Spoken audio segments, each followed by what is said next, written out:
ഇന്ന് നമുക്ക് വെട്ടുകാട് പള്ളിയിലേക്കൊന്ന് പോയാലോ? വെട്ടുകാട് പള്ളി എവിടെയാണെന്ന് നിങ്ങൾക്കറിയോ? തിരുവനന്തപുരം ജില്ലയിലെ ശംഖുമുഖം ബീച്ചിൻ്റെ അടുത്താണ്. 500 വർഷത്തോളം പഴക്കമുള്ള പള്ളിയാണിത്. വെട്ടുകാട് പള്ളിയുടെ ഒരു സവിശേഷത എന്താണെന്ന് വെച്ചാൽ ശംഖുമുഖം ബീച്ചിൻ്റെ അടുത്താണെന്നുള്ളതാണ്. അപ്പോൾ നമുക്ക് ബീച്ചും ആസ്വദിക്കാം, പിന്നെ പള്ളിയുടെ എന്താ പറയുക അതിൻ്റെ ഒരു ഭംഗിയും ആസ്വദിക്കാം. അവിടെ ക്രിസ്മസിൻ്റെ സ്റ്റാർസും വലിയൊരു സ്റ്റാർ ഉണ്ടാക്കി വെച്ചിട്ടുണ്ട്.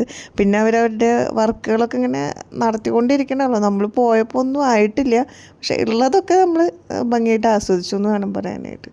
അതിന് പകലിൽ തന്നെ അവരുണ്ടാക്കി വെച്ച നടപ്പാതയും എല്ലാം ഭയങ്കര മനോഹരമായിട്ടുള്ള കാഴ്ചകളായിരുന്നു നമുക്ക്. പക്ഷെ തിരക്ക് കുറവായിരുന്നു, കാരണം ഇപ്പോൾ എക്സാമൊക്കെ നടക്കുകയല്ലേ. അപ്പോൾ അതിൻ്റെ തിരക്ക്, പിള്ളേരൊന്നും ഇല്ല, കുറച്ച് ആൾക്കാർ അവിടെ ഇവിടെ ആയിട്ട് നമുക്ക് കാണാൻ പറ്റുന്നുണ്ട്. അപ്പോൾ നമ്മൾ ആ ബീച്ചിൽ കൂടെ ഇങ്ങനെ നടക്കുമായിരുന്നു. അവിടെ നെറ്റൊക്കെ കെട്ടിയിട്ടുണ്ട്, സ്പോർട്സൊക്കെ നടക്കുന്നുണ്ട്. ഏകദേശം സന്ധ്യയൊക്കെ ആയി തുടങ്ങിയിട്ടുണ്ടായിരുന്നു. അപ്പോൾ പതുക്കെ ലൈറ്റുകളൊക്കെ നമുക്ക് കാണാൻ തുടങ്ങി. അതിൻ്റെ ഭംഗിയൊക്കെ ഇങ്ങനെ കുറേശ്ശെ വരാൻ തുടങ്ങി. അപ്പോൾ പാനിപ്പൂരിയുടെ കട കണ്ടപ്പോൾ ഒരു പാനിപ്പൂരി കയറി കഴിച്ചു ഞങ്ങൾ. പിന്നെ ലൈറ്റുകളൊക്കെ കണ്ടു. പിന്നെ ഫാൻസി കട കണ്ടപ്പോൾ മോളെ കമന്ന് വീണു. അപ്പോൾ അവൾക്ക് കുറച്ച് ക്ലിപ്പുകളും ഒക്കെ വാങ്ങിച്ചു കൊടുത്ത് നമ്മളങ്ങനെ നടന്നു. സന്ധ്യ ആയപ്പോഴാട്ടോ അതിൻ്റെ ശരിക്കും ഭംഗി ആസ്വദിക്കാൻ പറ്റണേ. ലൈറ്റ്, പല കളറിലുള്ള ലൈറ്റുകൾ, ഒരു വൈറ്റ് കളറിൽ എന്തോ ഉണ്ടാക്കി വെച്ചിട്ടുണ്ട്. പിന്നെ അവരുടെ വർക്ക് നടന്നുകൊണ്ടിരിക്കുക കണ്ട, എന്തോ ക്രിസ്മസ് ട്രീ ഒക്കെ ഉണ്ടാക്കുന്നുണ്ട്. വലിയൊരു ബെല്ലിൻ്റെ രൂപങ്ങളൊക്കെ അവർ ഉണ്ടാക്കി വരണുള്ളൂ. ബാക്കിയൊക്കെ കുറച്ചൊക്കെ സ്റ്റാർ കണ്ടോ, നല്ല അടിപൊളി സ്റ്റാർ. പിന്നെ പല ലൈറ്റുകൾ തന്നെ പല രൂപത്തിലുണ്ടാക്കിയിട്ടുണ്ട്. അപ്പോഴാണ് നമ്മൾ മസ്കാ ബണ്ണ് എന്ന് പറഞ്ഞൊരു ഇതുണ്ട്. അതെന്താണെന്ന് വെച്ച് കഴിഞ്ഞാൽ ബണ്ണിൻ്റെ അകത്ത് അവർ പല ഫ്ലേവറിലുള്ള ക്രീമുകൾ പുരട്ടി നമുക്കത് തരും. അപ്പോൾ നമ്മളതൊന്ന് പരീക്ഷിക്കാമെന്ന് വെച്ച് നോക്കിയപ്പോൾ കുറേ ഫ്ലേവർ അവിടെ എഴുതി വെച്ചിട്ടുണ്ടായിരുന്നു, പക്ഷേ അതിൽ വാനില മാത്രമേ ഉണ്ടായിരുന്നുള്ളൂ. പക്ഷേ വാനില അടിപൊളിയായിരുന്നു. ആ ക്രീമൊക്കെ നല്ല ഫ്രഷ് ക്രീമായിട്ട് നമുക്ക് ഫീൽ ചെയ്തു. പിന്നെ ഫോട്ടോ സെഷൻ ആയിരുന്നു കേട്ടോ അടുത്തത്.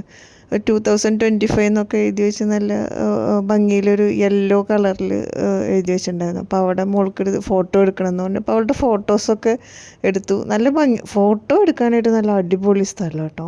പിന്നെ വേറെ ഒരു എന്താ പറയുക, റെഡ് ലൈറ്റും വൈറ്റും ആയിട്ട് അങ്ങനെ ഒരു വലിയൊരു ഗോളം രൂപത്തിൽ എന്തോ ഹാങ് ചെയ്യണ ടൈപ്പ്, അവിടെ കയറിയിട്ട് നമ്മൾ ഫോട്ടോ എടുത്തു. അങ്ങനെ ഫോട്ടോ എടുത്ത് ഇങ്ങനെ ഇരിക്കുകയായിരുന്നു. അപ്പോൾ അതിനിടയ്ക്കാണ് ഒരു നടക്കണ ഒരു സ്ഥലം, അതൊരു ലൈറ്റായിട്ട് ഇങ്ങനെ അറേഞ്ച് ചെയ്ത് വെച്ചാൽ അവിടെ കൂടെ നടന്നവൾക്ക് ഫോട്ടോ എടുക്കണമെന്ന് പറഞ്ഞിട്ട് അവിടെ നടന്ന് ഇങ്ങനെ ഫോട്ടോ എടുക്കുമായിരുന്നു.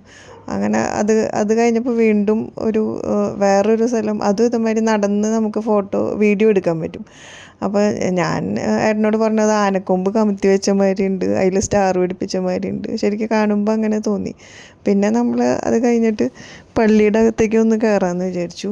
പള്ളിയുടെ അകത്ത് കയറി കുറച്ചൊന്ന് അവിടെ ഇരുന്ന് പ്രാർത്ഥിച്ച് കുറച്ച്, അപ്പോൾ നമുക്ക് ഒരു എന്താ പറയുക, ഒരു നല്ല സമാധാനം, അങ്ങനെ നല്ലൊരു അന്തരീക്ഷമായിരുന്നു. അപ്പോൾ അങ്ങനെ കുറച്ച് നേരം ഞങ്ങൾ അവിടെ ഇങ്ങനെ പള്ളിയുടെ അകത്തിരുന്ന് ഇങ്ങനെ പ്രാർത്ഥിച്ച് നമ്മൾ വെളിയിൽ ഇറങ്ങി കുറച്ച് നേരം അവിടെ ഇരുന്നപ്പോൾ ഇങ്ങനെ ആൾക്കാർ വന്ന് ഫോട്ടോ എടുക്കുന്നുണ്ട്. അവിടെ ഇരുന്ന കാഴ്ചകളൊക്കെ കാണാനായിട്ട് നല്ല രസമായിരുന്നു. അപ്പോഴാണ് 2 പിള്ളേർ ഒരേ ടൈപ്പ് ഡ്രസ്സ് ഇട്ട് അവിടെ കളിക്കുന്നുണ്ടായിരുന്നു. അതെടുത്തു, അത് കണ്ടുകൊണ്ടിരുന്നു. പിന്നെ നമ്മളവിടെ കുറച്ച് കഴിഞ്ഞ് നോക്കിയപ്പോൾ അവിടെ ഗെയിംസ് നടക്കുമായിരുന്നു. എന്താ പറയുക, ഹെഡ് ബോളോ വോളിബോളോ അറിയില്ല എനിക്ക് എന്താ ഗെയിം എന്നുള്ളത്. അപ്പോൾ അത് കുറച്ച് നേരം നമ്മൾ കണ്ടുകൊണ്ടിരുന്നു. മുഴുവൻ വർക്കൊന്നും കഴിഞ്ഞിട്ടില്ലെങ്കിലും കഴിഞ്ഞതൊക്കെ നല്ല അടിപൊളിയായിട്ടുണ്ട്. ഇനിയും അവർ ചെയ്തുകൊണ്ടിരിക്കണുള്ളൂ. ഒരു ദിവസം കൂടി പോയാൽ കൊള്ളാമെന്നുണ്ട്. ഇതിപ്പോൾ ക്രിസ്മസിന് 3-4 ദിവസം മുമ്പാണ് നമ്മൾ പോയത്. ഇനിയിപ്പോൾ ഒരു ദിവസം കൂടി ഒന്ന് ഇറങ്ങണം. അവിടെ 2025 ലൈറ്റ് കൊണ്ട് അലങ്കരിച്ച് വെച്ചിട്ടുണ്ട്. അതൊക്കെ കാണാൻ നല്ല അടിപൊളിയായിട്ടുണ്ട്. പിന്നെ ഒരു റെഡ് കളറിലുള്ള ഒരു ഗോളം പോലെ അതും ഉണ്ടാക്കി വെച്ചിട്ടുണ്ട്, അതും നല്ല അടിപൊളിയായിട്ടുണ്ട്.